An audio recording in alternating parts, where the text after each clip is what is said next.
memanasnya konflik di kawasan Timur Tengah memicu kembali pertanyaan besar. Siapa yang lebih kuat, Israel atau Iran? Di atas kertas, kedua negara memiliki keunggulan masing-masing. Namun konfigurasi militer keduanya memberikan gambaran berbeda tentang strategi dan kapasitas pertahanan masing-masing. Kita akan membahasnya secara mendalam dalam Israel canggih, Iran beringas, adu strategi dan senjata di kawasan panas. Kita ke slide yang pertama. Mari kita bandingkan. Iran sendiri dimulai dari data unjuk gigi dengan tentara aktif lebih dari 49 juta personil, jauh melampaui Israel yang hanya memiliki 3,9 juta ribu personel aktif. Namun dari segi anggaran sendiri Israel unggul dengan belanja militer mencapai 31 miliar dolar Amerika Serikat, 2 kali lipat dari Iran yang hanya 15 miliar dolar. Israel juga unggul dalam kuantitas dan teknologi pesawat tempur, yakni 611 unit, dibandingkan dengan 551 unit milik Iran. Untuk helikopter penyerang sendiri, Israel juga lebih unggul dengan 48 unit berbanding 13 milik Iran. Senjata darat punya keunggulan beragam. Iran punya lebih banyak tank dan kendaraan bersenjata, yakni 1.713 tank dan 65.825 unit kendaraan, sementara Israel memiliki 1.300 tank dan 35.985 kendaraan bersenjata. Di laut, Iran menguasai jumlah armada lebih banyak dengan 107 unit, termasuk 25 kapal selam dan juga 21 kapal patroli militer. Israel memiliki 62 armada laut, namun lebih unggul 46 kapal patroli modern. Kita lihat ke data yang selanjutnya.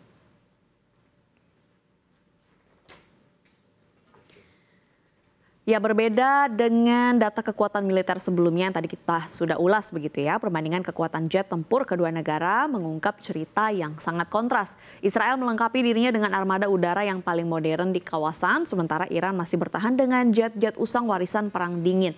Israel memiliki sekitar 350 unit jet tempur aktif dilengkapi dengan teknologi terbaru, termasuk F-35I Adir, jet tempur generasi kelima yang siluman penuh, di mana Iran di pihak lain mengoperasikan sekitar 330 jet, namun mayoritas adalah jet lama seperti F-4 Phantom dan MiG-29 yang diproduksi di era 1970-an hingga 1980-an. Untuk radar dan avionik, Israel mengendalikan sistem AESA modern yang sudah ditanamkan di F-35, F-16I, dan F-15I. Sementara Iran hanya memiliki radar modern pada beberapa unit F-14 dan MiG-29, itu pun terbatas dan mudah di-jamming. Dalam hal rudal, Israel mengoperasikan amunisi presisi seperti AIM-120 AMRAAM, Fiton 5, sementara Iran masih mengandalkan AIM-54 dan rudal-rudal lokal yang sebagian besar sudah usang. Dari sisi siluman, Iran tidak memiliki jet generasi kelima, berbeda dengan Israel yang sudah mengoperasionalkan F-35 sebagai tulang punggung operasi ofensif dan defensifnya. Iran baru saja memesan Su-35 dari Rusia yang diklaim sebagai generasi 4,5, namun belum tiba di tanah Iran. Pada intinya pemirsa, meski Iran memiliki armada yang lebih besar dari sisi kuantitas, Israel jauh lebih modern dan efisien secara teknologi, di mana keunggulan ini menjadikan Israel lebih siap menghadapi pertempuran udara skala besar, terutama jika konflik memasuki fase operasi udara presisi jangka panjang.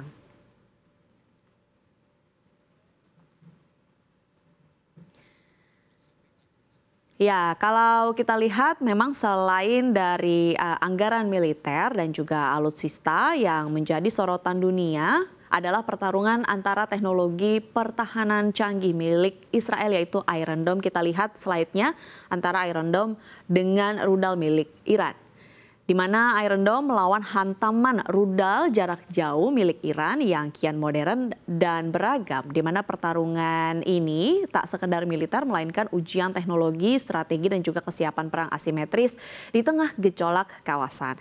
Iron Dome atau kubah besi adalah sistem pertahanan udara mobil Israel yang dirancang untuk menghadang roket, mortir dan juga peluru artileri jarak pendek dengan jangkauan 4-70 km. Sistem ini mulai beroperasi penuh pada tahun 2011 dikembangkan oleh Rafael Defense Systems dengan dukungan finansial dari Amerika Serikat. Masing-masing baterai Iron Dome terdiri dari radar pelacak, di mana pusat komando dan kontrol serta 3-4 peluncur yang masing-masing dapat memuat 20 rudal interceptor Tamir. Biaya satu baterai lebih dari 100 juta dolar Amerika Serikat dan setiap rudal interceptor ditaksir sekitar 50.000 dolar. Klaim IDF sendiri menyebut sistem ini sukses mencegat hingga 90% roket yang mengancam area sipil. Namun sistem ini memiliki kelemahan utama, yaitu keterbatasan jumlah interseptor dan kemampuan menangani serangan saturasi yang bertubi-tubi. Jika Iran meluncurkan ratusan rudal secara serentak dari berbagai arah, sebagian besar diperkirakan bisa menembus kubah pertahanan. Disinilah letak keunggulan Iran. Bisa dilihat di slide selanjutnya, Republik Islam ini memiliki beragam rudal jarak menengah dan juga jauh seperti Shahab 3 dan Sejil yang memiliki jangkauan hingga 2.000 km. Rudal-rudal ini menggunakan bahan bakar padat yang artinya lebih cepat siap tembak dan sulit terdeteksi oleh sistem awal Israel. Iran juga memiliki rudal jelajah seperti Nur dan Kader yang dirancang untuk menghantam target di darat maupun di laut, termasuk kapal-kapal Amerika dan Israel di Teluk Persia dan juga Selat Hormuz. Yang menjadi strategi unggulan Iran adalah serangan saturasi, yaitu menembakkan puluhan hingga ratusan rudal secara serentak untuk menguji batas kapasitas sistem pertahanan seperti Iron Dome. Iran juga memiliki keunggulan produksi mandiri sehingga embargo internasional tidak banyak mempengaruhi cadangan senjata mereka. Secara teknologi, Iron Dome memang lebih canggih, tetapi strategi Iran yang asimetris dan juga mengandalkan jumlah membuatnya sulit ditebak. Tambahan lagi, Iran didukung oleh jaringan proksi di Lebanon, Suriah, Yaman, dan juga Irak yang juga memiliki rudal buatan Iran. Perbandingannya, Iron Dome bisa menang mungkin ya dalam 1 versus 1, one on one. Namun dalam kondisi diterpa rudal bertubi-tubi dari berbagai titik, risiko terbesar adalah satu serangan bisa menembus dan menghantam target kritikal. Dalam kata lain, bukan hanya teknologi yang bicara, tapi juga strategi, jaringan, dan juga waktu penyerangan yang menentukan siapa yang lebih kuat di medan perang Timur Tengah. Israel memiliki teknologi, namun Iran memiliki kapasitas volume dan jaringan serangan. Ya pemirsa, di tengah eskalasi militer dan juga pertarungan teknologi antar negara, harapan terbesar tetaplah perdamaian dan juga diplomasi.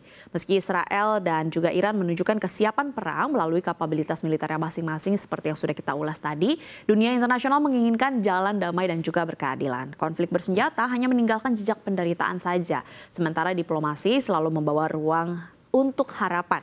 Komitmen untuk menjaga stabilitas regional dan melindungi nyawa sipil harus menjadi prioritas utama.